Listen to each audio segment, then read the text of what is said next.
안녕하십니까. 이비즈니스 한민철입니다. 수업 시작하겠습니다. 오늘은 1강입니다.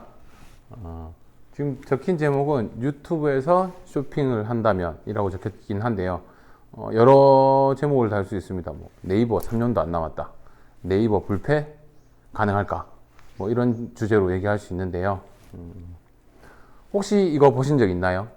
보신 적 있으시다면 나이가 많으신 거예요. 왜냐하면 이게 제가 고등학교 때 친구들이랑 채팅할 때 썼던 포털들인데요. 나우누리 천리안이라고요. 저희 나라 거의 최초의 포털이라고 보셔도 돼요. 여러분들은 주로 어디서 검색을 하시나요? 사실 명실공히 녹색 창을 모르시는 분도 없고요. 우리나라에서 거의 대부분의 사람들이 검색이 필요하면 녹색 창에서 검색을 합니다. 네이버가 사실상 우리나라 1위인 건 거부할 수가 없는 진실인 거죠. 2018년 이전에 보시면요. 거의 7명 중에 10명 중에 7명이 네이버를 검색을 했었습니다. 어떤 궁금함이 생기면요. 문제는 지각 변동이 일어납니다. 2018년 이전과 그 이후가 빠르게 바뀌고 있습니다. 지금 실제로 그 뉴스의 내용을 스크립트한 건데요. 보시면 네이버 점유율이 떨어지고 있습니다. 10명 중에 5명만이 네이버로 검색하고요. 그 나머지 분들은 다른 곳에서 검색한다는 거죠. 그 중에 괄목할 만한 부분들이 구글입니다. 10명 중에 4명 정도가 구글을 쓰기 시작했다는 거죠. 그래프를 가지고 좀 비교를 해봐 드릴게요. 이게 빅데이터 얘기를 좀 해야 되긴 한데요. 인터트렌드입니다. 여러분들도 나중에 쓰시게 될 툴이고요. 지금 네이버랑 구글이랑 1대1 비교를 해볼 거예요. 네이버 점유율과 구글 점유율이 어떻게 바뀌었는지에 대해서 말씀을 드릴게요. 이때가 17년이거든요. 17년에 네이버는 최고 81%를 찍습니다. 무슨 말이냐면 검색을 하려면 우리나라 사람들은 10에 8명은 네이버로 검색했다는 거죠. 18년에는 어땠을까요? 6명으로 좀 줄었습니다. 19년에는요. 5명대로 내려갔습니다. 정확하게 말하면 58%지만요. 거의 절반에 가까운 수준만이 네이버를 유지하고 있고요. 그 외의 사람들은 다른 것을 통해서 다른 채널을 통해서 검색하기 시작했다는 거죠. 최근에는 유튜브로 검색하기도 하고요. 구글로 검색하기도 하고요. 그 외의 것들로도 검색하는 경우가 되게 많아졌었습니다. 네이버가 위협을 받는다는 걸 간접적으로 보여준다는 거죠. 그렇다고 네이버가 지금 잘못됐다는 얘기는 아니고요. 이걸로 2020년, 2021년, 2022년을 약간은 예측해 볼 수 있는데요. 그래프 한번 보세요. 파란 선이 네이버고요. 지금 주황색 선이 구글이었었어요. 이 격차가 굉장히 좁혀진다는 느낌이 들지 않나요? 이대로 보고 있으면 앞으로 머지않은 시간에 이렇게 역전돼 버릴 수도 있다라는 가설을 내릴 수 있다는 거죠.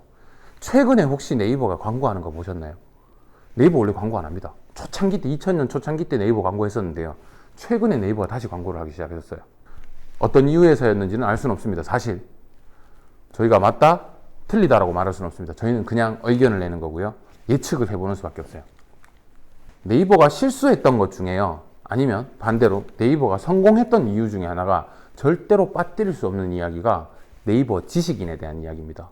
네이버 지식인, 집단지성의 활용, 되게 좋은 말들을 많이 쓰긴 하죠. 네이버에서 질문을 하잖아요. 여러 사람들이 들어가서 질문에 답변을 하고요. 그 답변을 열심히 답니다. 그런 사람들이 나중에 답변을 많이 되고 나면요. 고수도 되고 중수도 되고 신도 되고 하잖아요. 그 사람들에게 어떤 게 돌아갔나요? 지식인의 서재 같은 명예를 얻게 되죠. 명예를 얻게 됩니다. 열심히 썼어요. 제 지식을 충분히 나눠서 사람들과 많이 나눴었어요. 되게 노블레스 오블리주를 잘 하는 것 같아 보이긴 합니다. 근데요, 이걸 공짜 경제학이라고 말씀을 하시는데 저희한테 돌아온 건 명예 끝. 보시면요, 아까 전에 그 네이버와 구글을 비교해서 말씀을 드렸는데 구글을 말할 때 유튜브를 말을 안 할 수가 없습니다. 왜냐하면 유튜브는 구글 겁니다. 구글 인수를 했으니까요. 네이버 트렌드에서 검색을 해봤는데요. 구글보다 유튜브가 훨씬 압도적으로 더 높은 수치에 있었습니다.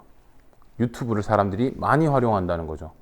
그럼 유튜브는 블로그에 비해서 또는 지식인에 비해서 어떤 차이가 있었을까요? 지식인에서 블로그를 열심히 쓰고요. 지식인의 답변을 열심히 달면 명예를 얻습니다. 유튜브에서 열심히 활동을 하고 크리에이터가 돼서 발표를 많이 하고 방송도 열심히 하게 되면 유튜브는 뭘 줬나요? 직접적으로 수익을 가져다 줬습니다. 개개인의 집단지성들을 활용할 때 그들에게 수익을 분배하기 시작했던 거죠. 유튜브 같은 경우는요, 실제로 구독자가 1000명이 넘고요. 누적 구독 시간이 4000시간이 지나면 유료 계정으로 전환이 됩니다. 이때부터 유튜브에서 광고 수익을 저희에게 나눠주기 시작하는 거죠. 여기서 저희가 짚어볼 만한 내용이 있습니다. 이거 W요. 이거는 정규 수업 시간에 할 내용이니까 그때 W가 뭔지 일러드릴게요. 저희는 W에 대한 고민을 한번 해볼 필요가 있어요. 보세요. 네이버가 쇼핑몰을 한다는 건 다 알고 있어요. 네이버 쇼핑이 굉장히 유명하고 우리나라 거의 부동의 1위를 차지하고 있다는 것도 알고 있습니다. 최근에 인스타그램에도 쇼핑의 기능이 생겼습니다. 페이스북에도 생겼고요. 왜냐하면 둘이가 같은 회사거든요. 인스타그램을 페이스북이 인수했다라는 거 혹시 알고 계시나요?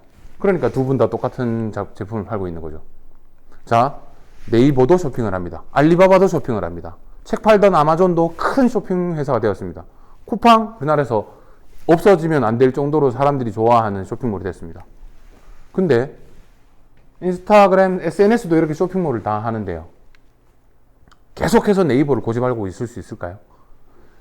뭔가 쇼핑몰을 운영을 하고요. 광고를 하려고 하면 네이버에다가 자금을 다 몰아넣는 경우가 있는데 조심하셔야 됩니다. 쇼핑몰을 운영하시거나 인터넷상에서 광고를 하시려고 한다면 이제는 네이버에다가 완전히 몰아넣으시면 안 돼요. 그래서 구글에도 어느 정도 두셔야 되고요. 인스타그램이나 페이스북에도 어느 정도 배분을 하셔야 돼요. 네이버, 구글, 여기저기 이렇게 다 광고비를 좀 잘 나눠서 지출해야 된다는 거죠. 그러면 저희가 오늘 고민해 볼 게 뭐냐면요. 봅시다. 네이버도 쇼핑하고요. 인스타랑 페이스북도 쇼핑하고요. 아마존이나 알리바바도 다 쇼핑해요. 근데 유튜브는 뭐 하고 있나요? 유튜브의 수익률이 수익 구조가 두 가지입니다. 거의 정규 회원을 받아서 회비를 받거나 아니면 광고를 모집해서 광고비를 취한다는 경우가 거의 최고의 두 가지 비즈니스 모델이긴 한데요. 왕홍 혹시 아세요? 중국 사람들 같은 경우는 왕홍을 통해서 쇼핑을 많이 하는 편입니다. 왕홍이 우리나라 와서 셀프 카메라를 들고 이 제품 괜찮아요 하고 그 자리에서 판매를 하는 그런 왕홍을 들어보셨을 겁니다. 그런 왕홍뿐만 아니라 일반인들이 이 제품 좋아요 라고 동영상에서 이렇게 안내를 하던 중에 갑자기 구매하기 버튼이 생겨버리면 어떻게 되나요? 유튜브가 또는 구글이 기술이 모자라서 이미 시장이 포화 시장이라서 쇼핑? 별로? 이런 느낌이라서 쇼핑을 달지 않았었을까요? 저도 사실 모릅니다. 제 의견일 뿐인 겁니다. 유튜브에 쇼핑 기능이 탑재가 된다면 구글은 어떻게 성장할까요? 자, 여기서 우리는 뭘 해야 되나요? 우리가 재빨리 지금 크리에이터가 돼야 되나요? 또는 막 뛰쳐가서 구글 주식을 사야 되나요? 구글 주식은 대략 140만 원 정도 갑니다. 한 주에. 140만 원짜리 구글 주식을 사야 되나요? 아니면 유튜브 하는 친구들 옆에서 광고를 좀 해야 될까요? 여러분들의 몫입니다. 대신 네이버에만 집중되어 있던 생각을 좀 분산시킬 필요가 있다라는 말씀을 드리고 싶은 거죠. 여러분들이 만약에 쇼핑몰을 창업을 하시고 쇼핑몰에서 일을 하시게 된다면 어떤 곳에다가 광고비 또는 마케팅비를 활용하실지를 생각하시는데 도움이 되셨으면 합니다. 1강은 여기까지입니다. 감사합니다.